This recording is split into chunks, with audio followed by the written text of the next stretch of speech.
Bom, para quem está nos ouvindo, sejam muito bem-vindos. Eu estou aqui com Humberto Massareto, parceirão meu de muitos anos de trabalho, de dar aulas, né, Humberto? Já nos falamos sobre isso, no sentido do que essa experiência trouxe, mas um dia desses a gente pode voltar a contar. Mas o meu gosto para conversar com o Humberto Massareto, que é o meu parceiro aqui nesses diálogos vividos, que é voltado para problemas, para questionamentos, para acerto de contas, né, de pessoas que viveram bastante tempo e que, portanto, têm uma visão de mundo já muito mais definida e sobre as questões que pautam o cotidiano de quem é vivido como a gente, quem é um pouco menos vivido, quem é vivido como nós e mais vivido também. Doce. Bom, Humberto, você é um grande especialista e consultor de inteligência artificial.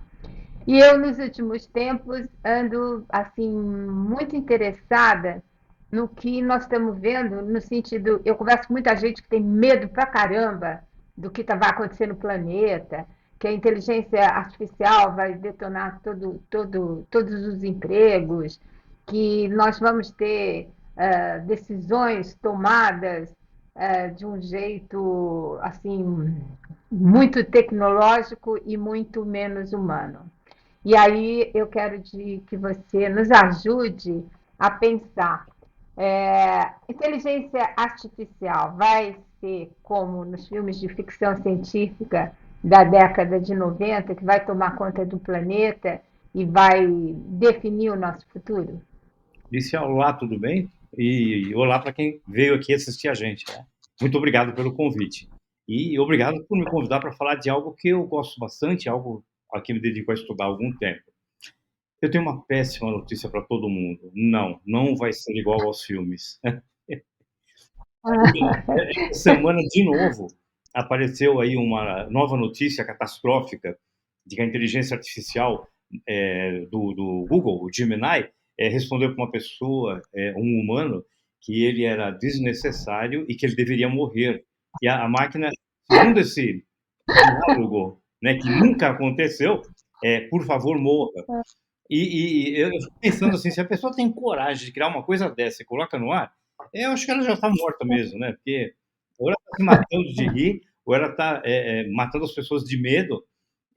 Mas a gente está tão distante, mas assim, eu não consigo conceber a distância de que a gente está de algo desse tipo acontecer. Você sabe que eu até preciso comentar com você, pedir, eu ia deixar para o final, mas já que você está trazendo, eu descobri uma coisa que eu queria compartilhar com você e que você, por favor, me corrija. Não desmistifique ou dê mais açúcar para o meu sonho.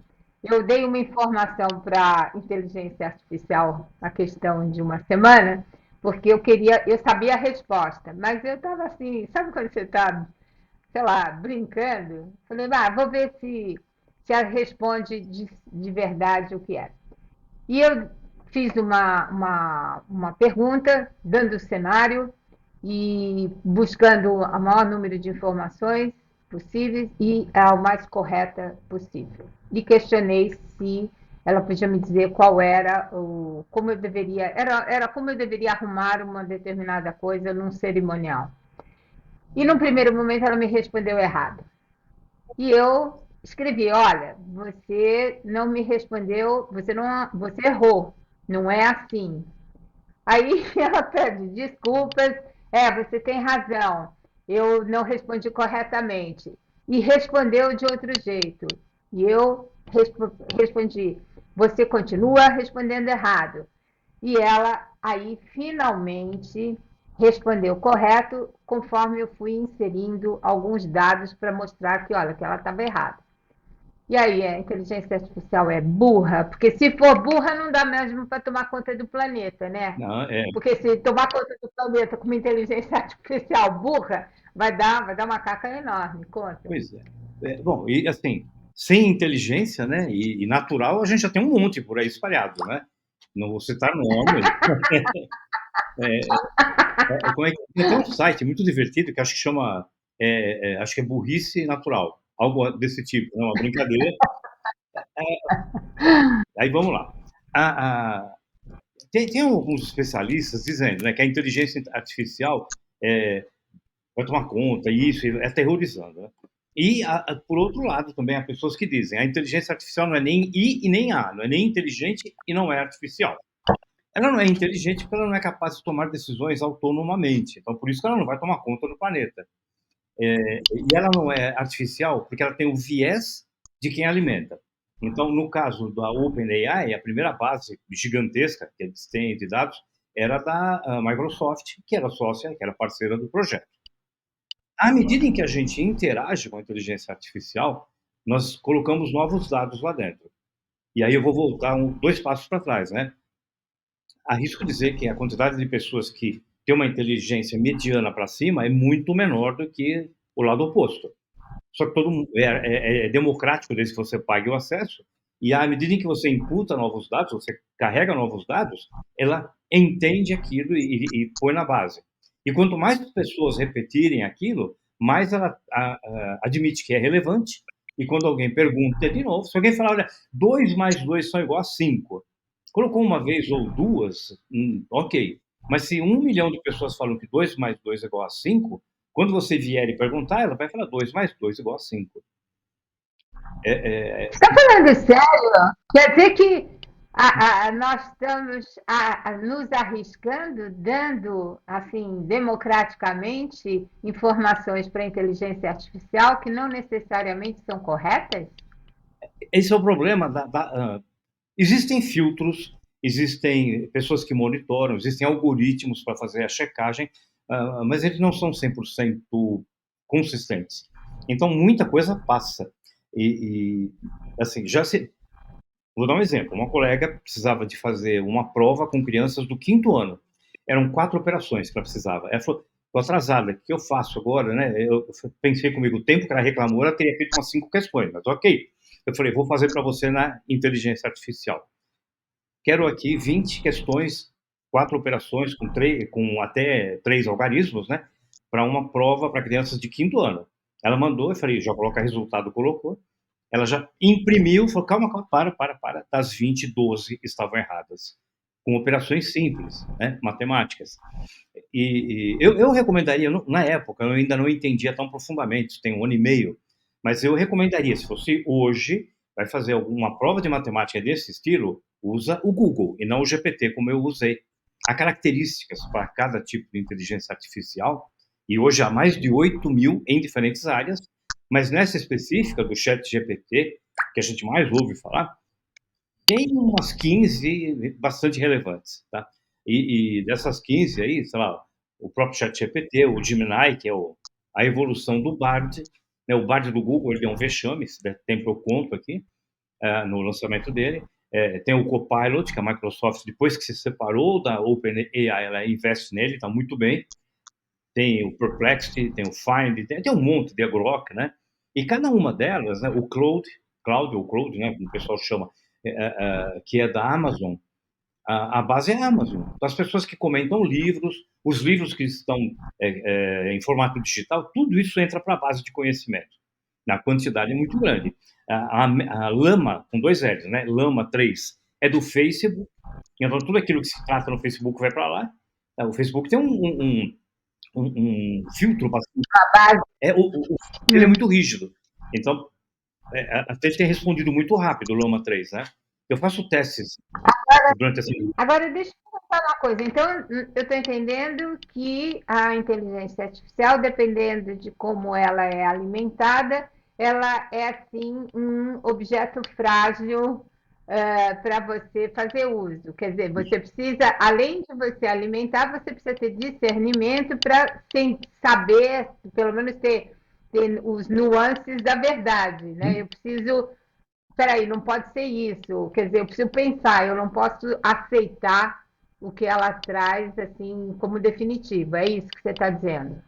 Eu exageraria, inclusive, né, usando um superlativo. Ela não é frágil, ela é fragilíssima. Entendi. Como Agora, você vai tomar conta do tá. planeta, né?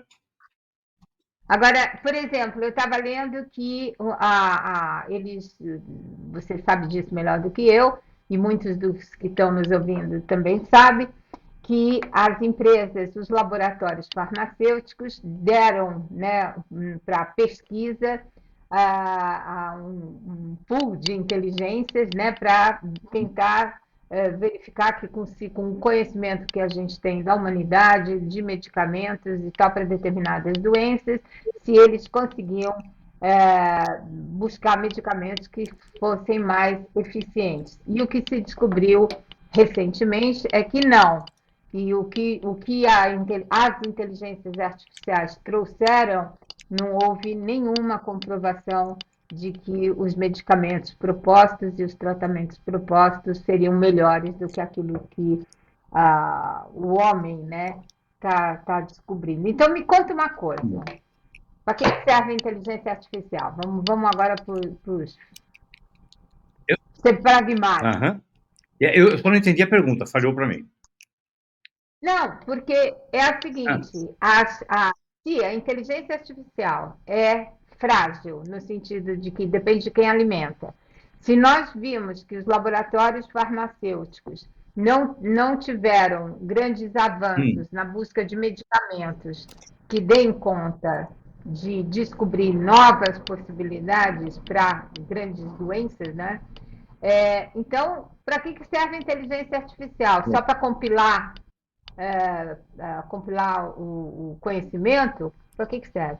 Bom, nós estamos no início de um processo, né? Então, o processo é o início que vem desde há muito tempo, desde a década de 50, ou talvez até um pouquinho antes, né? Quando o Turing lançou o desafio, né, do teste da máquina que pudesse enganar um ser humano passando-se por um ser humano. Nenhuma máquina conseguiu isso até hoje. O termo inteligência artificial foi cunhado anos depois, em 1956, num congresso. Ela é, na minha opinião, um excelente assistente. Um amigo nosso comum, que você conhece, o professor Vitor Michavka, ele usa um exemplo bastante. Se ele chega para você, qual é o teu estilo musical preferido, o seu, Lícia? O meu? Eu gosto de jazz, eu gosto de música clássica, por exemplo, do Satie, que é um compositor clássico que eu gosto muito. Então, mas vamos pegar genericamente o gênero, né? Ficou uma redundância estranha, mas vamos lá. Eu falo para você, me dá um nome aí de 5 jazzistas que você, na sua opinião, são os melhores, né? E você vai falar 5. Nossa, bacana, né? Gosto também. Fala mais 5, aí você vai precisar de pensar um pouquinho. Nossa, olha, para fechar aqui, 30 nomes. Nós vamos precisar de 1 hora para fazer isso. A inteligência artificial vai fazer mais rapidamente, porém, você tem de checar cada um. Em especial, as versões não pagas das inteligências artificiais, quando elas não têm a informação, elas tendem a inventar a informação. Porque ela quer te agradar com uma resposta. Eu fiz o teste. Eu ainda não sou uma fofa, porém com riscos, né? Porque eu fiz um teste. Quando eu comecei a usar, me mostre aqui a produção científica de Humberto Massareto. Ela me classificou como doutor, ainda não tenho doutorado, ela me classificou como doutor, mostrou congressos dos quais eu participei com artigos incríveis, né? Os títulos apenas. Eu falei, eu quero. E falou os livros que eu escrevi internacionalmente também. Eu quero fazer isso tudo, mas eu não tenho nada do que ela mostrou, era verídico, nada. E aí, mas ela deu isso para você se achar melhor do que você é? Como é que Não, é? ela não sabia que era eu coloquei o nome. Ela foi pelo nome, Entendi. mas como ela não consegue, né, a versão gratuita não acessa a internet, eu nem sei se hoje acesso ou não, porque eu uso a não gratuita, né, pelo volume de dados que é maior. Aí o que ela faz? Ela inventa. Se você vai escrever um artigo científico, algo que eu tenho visto muito em trabalho de aluno, né? Então, escreve um artigo científico e aí você fala, olha, inverteu-se, você é pesquisadora, né? Inverteu-se a maneira de fazer o trabalho. Então, alguns alunos, tentando dar um drible no professor e na máquina, ele pede que se escreva um artigo ou um TCC. Feito aquilo, ele fala, agora eu preciso de referências bibliográficas para fundamentar. Ele vai buscar referência, mas assim, se não tem, ele inventa, sabe? É muito louco, ele inventa referência. Algo que é muito, que entrega demais, é assim, perdão, na referência web gráfica, né, aquilo que se capturou na internet, vem tudo com a mesma data. Então o cara tem 15 artigos, né, acessados hoje, que dia é? Hoje é 6 de dezembro. 15 artigos acessados no mesmo dia. Então ele não fez mais nada da vida e leu 15 artigos com 20 imagens. E ele leu, analisou, separou. Então Olha, aí fica uma dica de quem entende do assunto para quem está fazendo algum tipo de trabalho, pesquisa, para tomar muito cuidado que vai dar ele já caca. pelo menos espera. Agora, Humberto, então peraí, a gente pode, para não nos desfazer de um projeto dessa magnitude, que é a inteligência artificial, né? A gente pode dizer, então, para aliviar a barra, que nós estamos ainda no comecinho, Muito no começo. mas, mas do jeito que você falou, me preocupa o seguinte: se é verdade que os nossos jovens têm menos competência intelectual do que os seus pais, em função de tudo, toda essa exposição midiática que eles estão tendo, essa inteligência artificial ela vai ser sempre menor do que ela poderia ser? Não, não. A tendência é que ela melhore. Eu vou usar um exemplo do cotidiano. A Kodak foi a maior produtora de papel fotográfico e filme do planeta, né? Era líder com quase 90%. A Kodak, e nasceu lá dentro da Kodak, a máquina digital. Só que a Kodak não acreditou na máquina digital por um erro assim básico. Eu teria cometido também, talvez não levaria em conta, que é considerar o crescimento exponencial. O problema das primeiras máquinas fotográficas digitais é que a resolução da imagem era ruim, porque o tamanho do ponto que forma a imagem era grande. Só que o ponto diminuiu, não em modo aritmético, diminuindo ao pouquinho, mas ele teve uma diminuição de ponto, ele teve um incremento exponencial. A qualidade aumentou muito rapidamente. E aí a Kodak, quando percebeu, já havia perdido todos os bondes, inclusive o da patente, né? A IA, ela vai por esse caminho. Então, se a gente compara com o que era, por exemplo, o ChatGPT 2, eu não vi o 1, eu vi o 2, né? Nossa, era uma brincadeira. Outro amigo comum nosso, que é o professor Giordano, lá da PUC, uma vez eu cheguei para ele e falei, professor, olha que artigo bacana que eu achei nosso, né? Falei, como assim? A gente não escreveu um artigo? Eu falei, a inteligência artificial disse que sim. Isso no ChatGPT 2 ainda, né? E ele ficou, assim, ele ficou encantado com aquilo, né? Tanto que hoje o pós-doutorado dele é em inteligência artificial. Não... Precisamos trazer ele aqui para conversar com a gente. Ele é um bom velhinho, não, um bom vivido, que a gente trazer aqui. Chamando os meus amigos de velhinho. Ô, Humberto. Ele é um bom vivido. Mas, Humberto, a gente está. Essa conversa não vai dar conta nesse tempo que nós temos, mas deixa eu te perguntar. Para uma pessoa, então, vivida, quais seriam os desafios e os benefícios dela, por exemplo, se entregar à inteligência artificial? Bom, eu vejo um monte aqui, tá? Eu vou começar pelo aspecto mais... Primeiro, todo vivido, toda pessoa, mas em especial todo vivido, por conta do que ele tem de experiência e de conhecimento, pode deixar um legado. Então, o primeiro ponto é esse. E para deixar um legado, por exemplo, eu quero escrever um livro. Como que eu começo o livro? Qual a estrutura do livro? Isso ela faz muito bem. Eu quero escrever um livro sobre relações públicas, sobre cerimonial. Tá? Vou escrever um livro sobre cerimonial. Me mostra a estrutura. Ele mostra. Me faça um resumo de cada capítulo. Ele vai fazer. Não vai escrever o livro para você e nem por você, mas ele já vai mostrar uma estrutura. Ganha muito tempo aqui. Quero selecionar músicas para ouvir. Vai fazer. Quero deixar um livro de receitas. Adoro cozinhar. A inteligência artificial, ela vai... Eu já fiz testes desse tipo, lembra? Nos primeiros testes eu desafiava para saber até onde ela ia, né? Então, assim, tinha receita de pudim, não sei o quê. Eu falei, eu quero uma receita de sopa de cueca, né? E ela fez sopa de cueca. Eu preciso para ver até onde ela vai. Ela fala, é impossível fazer uma sopa de cueca? Vai Não, a loucura. é. Mas olha, posso aqui dar uma emendada? Então, você está falando, né, sopa de cueca.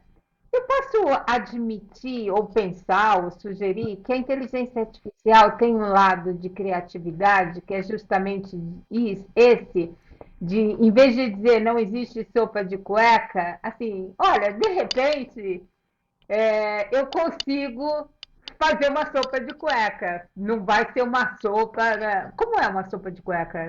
Quais eram os ingredientes? É cueca. Cueca, cenoura, cebola, batata, cheiro Ela verde. mesclou. Ela compôs junto com um dos específicos itens que seria uma cueca. O principal. Gente, é sensacional.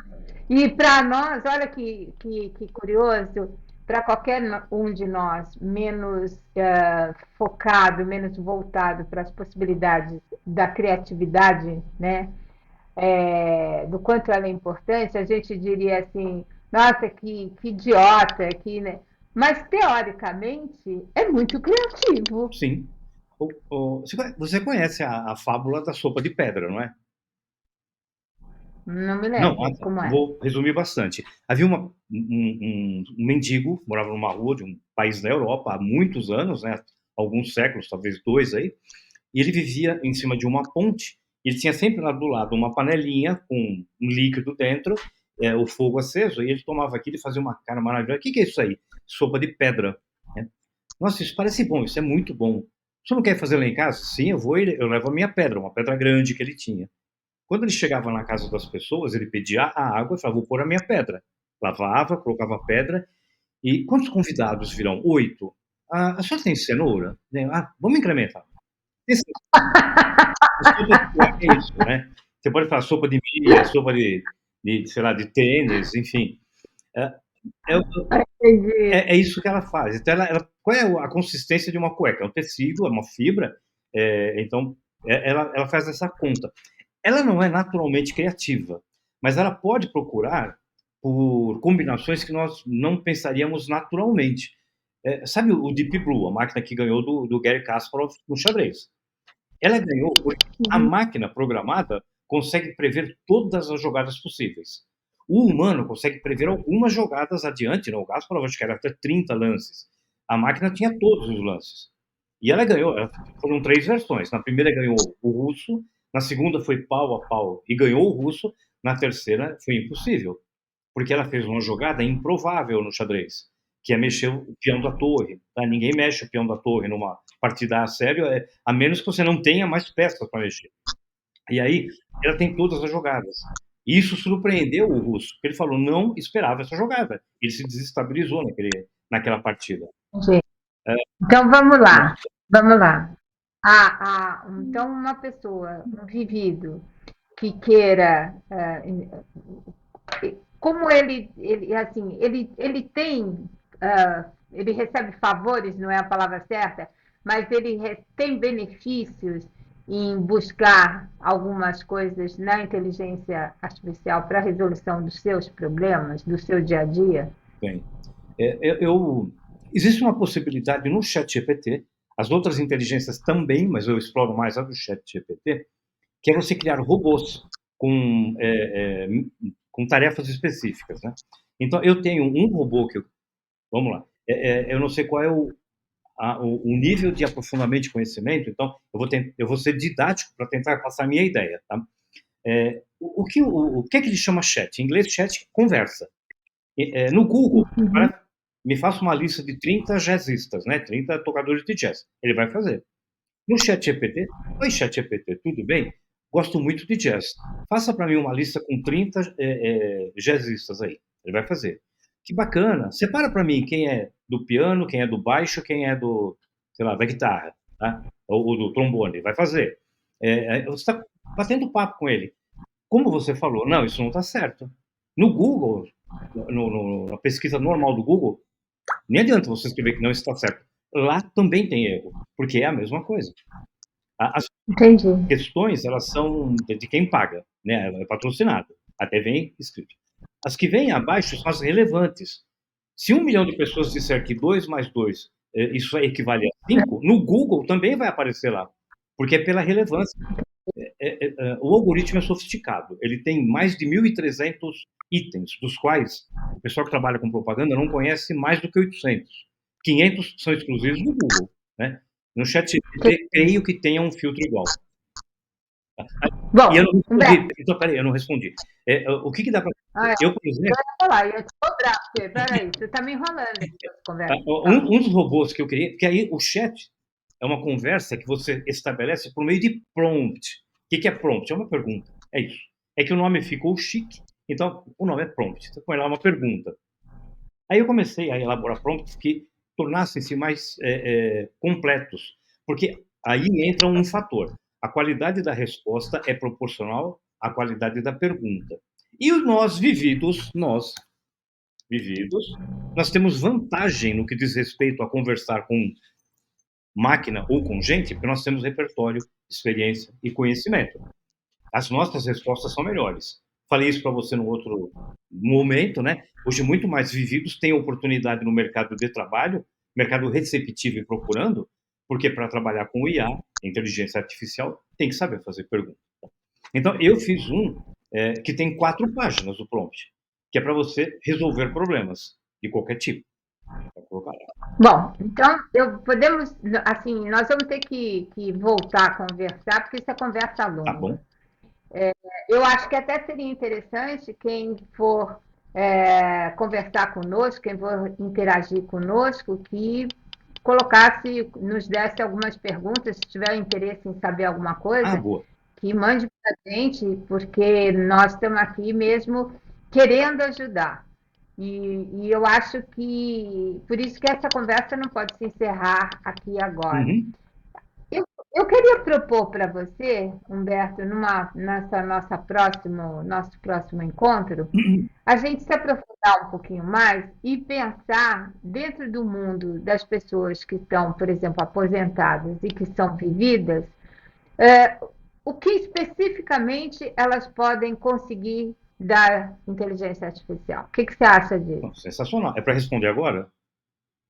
Não? Não, não, porque nós estamos já batendo os 30 minutos e a nossa proposta são sempre conversas muito breves, de Tá sorte bom. que ninguém tenha que esquecer o neto na escola, nem se esquecer em algum lugar, né? Deixar de tomar o seu café Boa. com um amigo, por estar ouvindo o nosso assunto aqui.